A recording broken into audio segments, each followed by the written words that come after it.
¿Qué tal? ¿Cómo están, amigos y amigas de esta comunidad? Como siempre, un gusto, como siempre, un placer que nos acompañen, que nos permitan platicar con ustedes de todo lo que pasa en México y en el mundo. Primero la información, si les parece bien, y después la opinión. Osiel Cárdenas Guillén está de regreso en México, fue extraditado por los Estados Unidos. El ex líder del Cártel del Golfo, fundador de los Zetas, fue ingresado prácticamente inmediato al penal de máxima seguridad del Altiplano en el Estado de México, revelaron funcionarios de la Fiscalía General de la República Milenio. Esto debido, escuche usted, a que cuenta con acusaciones en su contra, enfrenta cargos por los presuntos delitos de delincuencia organizada contra la salud y operaciones con recursos de procedencia ilícita. Fue entregado, por cierto, en Tijuana, Baja California. Osiel Cárdenas es considerado como el capo que colombianizó a México. ¿Por qué? Porque cambió la forma de operar de los cárteles del narco, ya que además del tráfico de drogas, su organización y su entonces brazo armado Los Zetas, pues también se dedicaron al secuestro, cobro de piso, tráfico de migrantes, trata de personas, robo de hidrocarburos, entre otros delitos. A ver, hagamos un poco de historia. Por cierto, hay un libro muy bueno, se lo recomiendo muchísimo de verdad. Si a usted le interesa conocer el tema de Osiel Cárdenas, desde el punto de vista personal, quién era, cómo ascendió al poder, sus relaciones, su temperamento y demás, es Osiel, Vida y Tragedia de un Capo. Es de Ricardo Ravelo. Échele un ojo. A mí me ayudó mucho a entender precisamente lo que sucedía con este personaje y a empezar a hilar distintos aspectos de toda esta historia. A ver, ¿qué podemos decir de Osiel Cárdenas? Vamos a darle contexto antes de la opinión. Él, bueno, nació en Matamoros, ¿no? En la frontera de México con Estados Unidos. Su carrera criminal comenzó cuando empezó a traficar cocaína mientras trabajaba como mecánico de coches. Un momento crucial, por supuesto, se da con la detención de Juan García Ábrego, ¿no? Esto fue en la década de los 90, en 1996. En un momento retomo este punto que es muy importante. Y siempre contó, por cierto, con la cercanía de quien fuera alcalde de Matamoros. Hablamos de Tomás Yarrington, que posteriormente fue detenido, ustedes lo saben, y dejado también en libertad. Tomás Yarrington, que incluso fue protegido en su momento por la Drangheta italiana, para darnos cuenta precisamente quiénes son los jefes de jefes, mientras que a Osiel lo agarraron y lo extraditaron a Estados Unidos sin gran problema. Yarrington tuvo chance de escapar, de irse a Italia, de ser protegido por la mafia de aquel lado.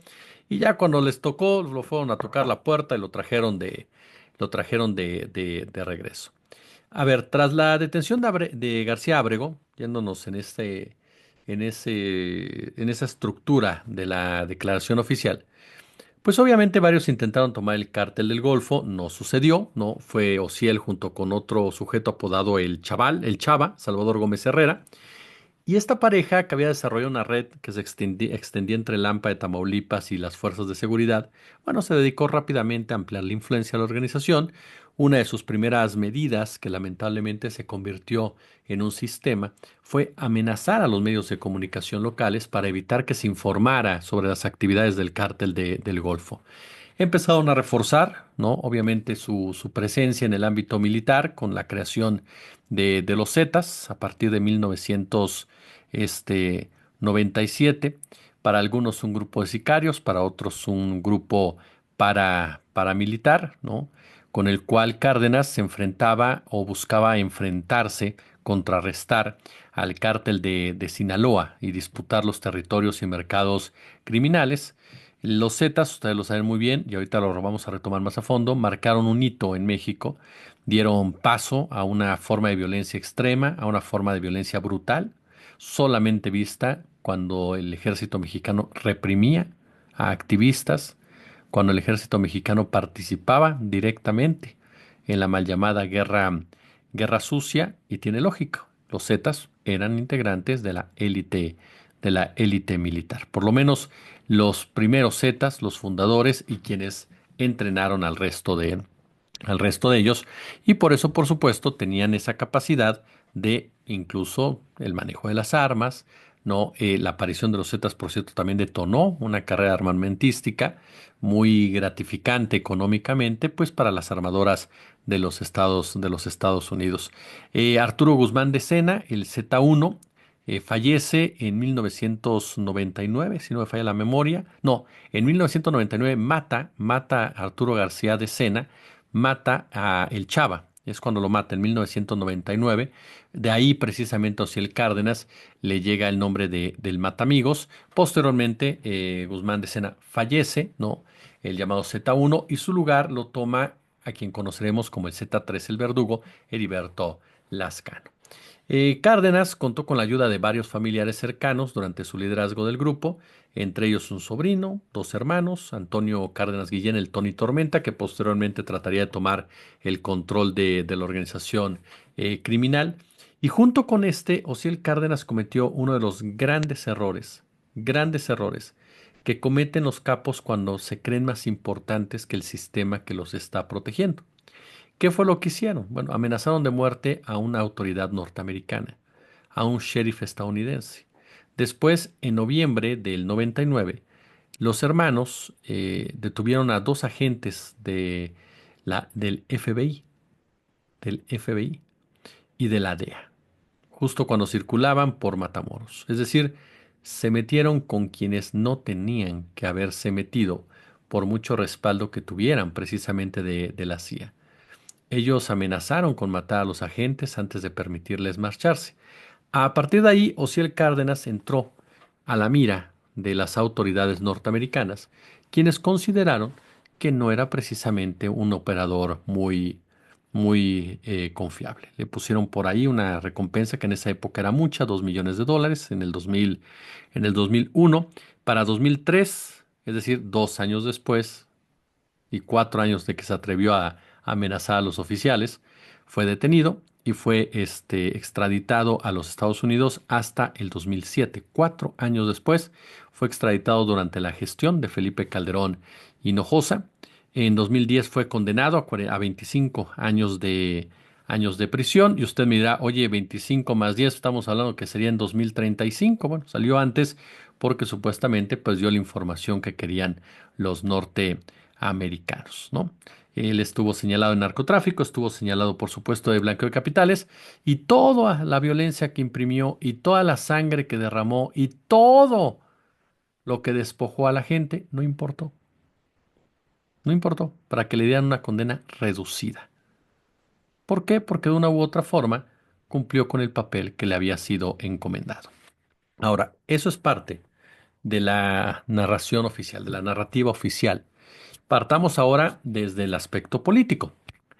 El Cártel del Golfo es una organización criminal que muchas veces ha estado fuera de la importancia e interés mediático.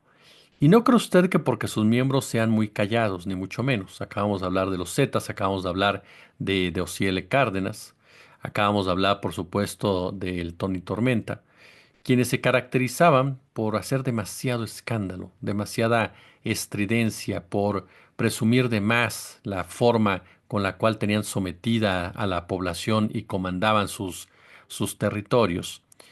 El Cártel del Golfo proviene del Cártel de Matamoros, una organización criminal comandada durante muchos años por Juan Nepomuceno Guerra, tan antigua que llegó a traficar alcohol con Al Capone y que fue parte medular del peso político de la entidad, tanto en nuestro territorio como en el territorio del norte. Raúl Salinas Lozano, como lo hemos platicado ya en otras ocasiones, era compadre de Juan Nepomuceno. Juan Nepomuceno, que tenía un restaurante en Matamoros en donde asistían muchos políticos, empresarios, militares, generales, por supuesto, y él tenía fotografías hasta con líderes religiosos. Así de sencillo. Ese era Juan Nepomuceno, un hombre que fungía como juez, que fungía como todo para una comunidad que había sido olvidada por el Estado, que había sido olvidada por las autoridades y que lo habían hecho de forma intencional, como siempre, enfocados más que en otra cosa, en temas en los cuales, por supuesto, la mayoría de nosotros somos desechables. Y ahí es cuando Juan Nepomuceno, al más puro estilo de la mafia, llena esos vacíos. Pero insisto, nunca fue un hombre fuera del Estado, era parte precisamente del Estado, era parte de ese entramado político, empresarial, militar que desde esa época ya operaba para expoliar recursos naturales de la cuenca de Burgos, a tal grado que todos los políticos lo reconocían y todos los políticos, por supuesto, le daban la mano, y no porque fuera el jefe, sino porque era el operador principal. Fue financiador de la campaña de Carlos Salinas de Gortari de manera importante, debido a que su padre, Raúl Salinas, era pues su compadre. El cártel del Golfo vivió su etapa más crítica, digámoslo así, cuando cae Carlos Salinas de Gortari, cuando viene el rompimiento de la élite política, cuando Cedillo se enfoca en detener a los líderes del cártel del Golfo, no porque le hicieran mucho daño a la sociedad, que sí se lo hacían, pero a Cedillo eso no le importaba. No le importaba, por supuesto, la violencia en la región, no le importaba, por supuesto, el tráfico de drogas, no le importaba el tráfico de migrantes, no le importaba para nada, pero para nada le importaba a Cedillo, ¿no? Que Tamaulipas estuviera ya silenciada por las balas. No, a Cedillo le importaba debilitar a su rival político, quitarle armas a Salinas de Gortari para que éste pudiera generarle algún tipo de inestabilidad a través precisamente del organismo de violencia que controlaba el salinismo en ese momento, que era el Cártel del Golfo. Por lo tanto, Cedillo detuvo a Juan García Ábrego, que fue presentado por los medios nacionales como el capo de capos. Para nada se hablaba del Chapo Guzmán, ni mucho menos del Mayo Zambada. En ese momento los medios dijeron que García Ábrego era uno de los capos más violentos, más brutales en toda la historia, por supuesto, de nuestro país. Y que con su detención, lo recuerdo bien, el cártel del Golfo estaba totalmente acabado, lo cual era una enorme mentira. Pero era parte de la persecución de Cedillo en contra de, de Salinas. ¿Por qué el Cártel del Golfo y no otra organización criminal para albergar a los Zetas? ¿De dónde provienen los Zetas? ¿De qué cuerpo militar eran los Zetas? ¿Quiénes patrocinaban precisamente a los Zetas? Pues resulta que esa línea, digámosle de esta forma, tenía que ver con quien fuera general, con quien fuera secretario de la Defensa Nacional de Carlos Salinas de Gortari. Entonces, además, por supuesto, de que Ernesto Zedillo estaba operando junto con Cervantes Aguirre a favor del cártel de Juárez. Entonces ahí lo que había era que del otro lado, de los otros intereses político-militares, se requería, por supuesto, fortalecer al cártel del Golfo. Ya con Vicente Fox Quesada, por supuesto, en el poder y particularmente con Felipe Calderón Hinojosa, se da este enfrentamiento brutal, pero brutal del cártel del Golfo o bien de los Zetas cuando estos se emancipan, ¿no? Pero llama mucho la atención que los Zetas jamás fueron desconocidos por el ejército mexicano, jamás fueron considerados desertores oficialmente. Sí por los analistas, sí por los opinadores, pero jamás por los titulares de la defensa nacional. Por ahí algunas declaraciones, por supuesto, mediáticas de Felipe Calderón Hinojosa, pero los Zetas, en su momento, no, el cártel del Golfo, ya sin Ociel Cárdenas Guillén, lo que eran representantes de los intereses del Salinato y de los Bush del otro lado, para cuidar su territorio y los negocios que pasaban por ahí. ¿Usted alguna vez vio a la DEA perseguir con tanta fiereza, a la CIA más bien, perseguir con tanta fiereza al cártel del Golfo? Como si se involucró en el caso del cártel de Sinaloa, en el cártel de Guadalajara y otros más.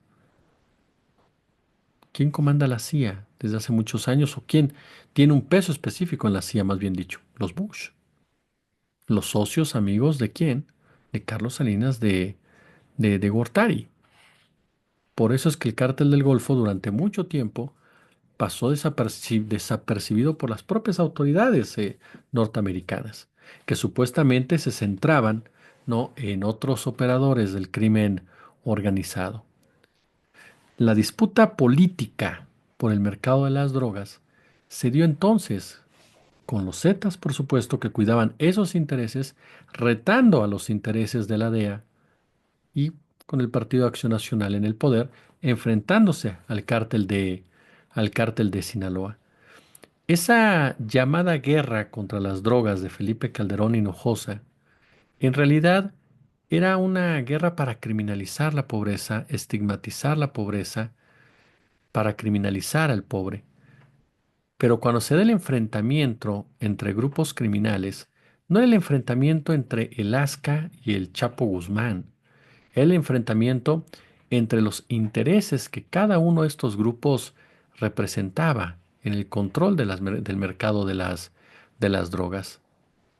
Por eso es que era tanta violencia, porque no se trataba solamente de un grupo de morros o de vatos que agarraban el arma y se dedicaban a pelear la plaza, sino que había todo un entramado militar en medio. Por un lado, las agencias norteamericanas con el Cártel de Sinaloa y por el otro, el ejército mexicano a través de los Zetas. Y como jefes de ambas partes, los intereses políticos y empresariales para controlar las diversas rutas y sobre todo para despojar de recursos naturales. Osiel Cárdenas está nuevamente en México. De ahí la importancia, perdóname, la importancia de lo que es el cártel del Golfo en realidad. Más allá de ser solamente otras, otras siglas en toda esta narrativa y novela negra del narcotráfico, el cártel del Golfo nos ayuda a entender precisamente en muchos sentidos el peso de políticos, el peso de generales, el peso de la disputa por el mercado de las drogas a través de las verdaderas élites, que no tuvieron en ningún momento ningún tipo de limitante para ensangrentar este país. Mucha gente repetirá hasta el cansancio que eso fue una guerra entre bandas de criminales, queriéndonos hacer creer que esas bandas de criminales están por encima de los estados, por encima de los ejércitos, por encima precisamente de personas que tienen presupuestos mucho más altos de los que pueden alcanzar estos grupos. Personas que de una u otra manera representan a esa economía criminal que es la que permite que continúe toda esta discusión y que es la que permite que Osiel Cárdenas regrese al país sin haber cumplido su condena y por haber aportado lo que tenía que aportar para los intereses norteamericanos, a los cuales jamás, jamás les importó ni les importará detener la violencia en México. Por eso cuando hay gente que defiende la invasión suave que quiere llevar a cabo Donald Trump, perdón, pecan de inocentes, porque Estados Unidos jamás le interesará, por supuesto, jamás le interesará pacificar a México. Si le trae muy bien todo eso. El caso Ciel Cárdenas también nos ayuda a entender cómo se manejan ese tipo de puntos y cómo es ese desinterés norteamericano de dejar a un hombre que supuestamente era un monstruo, violento hasta la saciedad, peligrosísimo en todos los sentidos, de decirle, ah, pues ya vete para tu país, ¿no? En en pocas palabras. Porque aquí, pues ya pasó lo que tenía que pasar. Y sin embargo, el cártel del Golfo, ahora en su tercera etapa con otras siglas, con el cártel del Noreste, continúa operando desde como siempre y continúa sometiendo a un estado como Tamaulipas y como sucede desde hace 60 años, a ser una zona de silencio en donde el temor es muy grande para hablar y denunciar, en donde la clase política es la estructura del crimen organizado, en donde los comerciantes pagan doble impuesto, el legal y el ilegal, y en donde no importa cuántos militares haya, porque muchas veces los generales de esa región no responden a los intereses de esta nación, sino del negocio. Como siempre un gusto, como siempre un verdadero, pero verdadero placer. Pulgar arriba y gracias por estar con nosotros.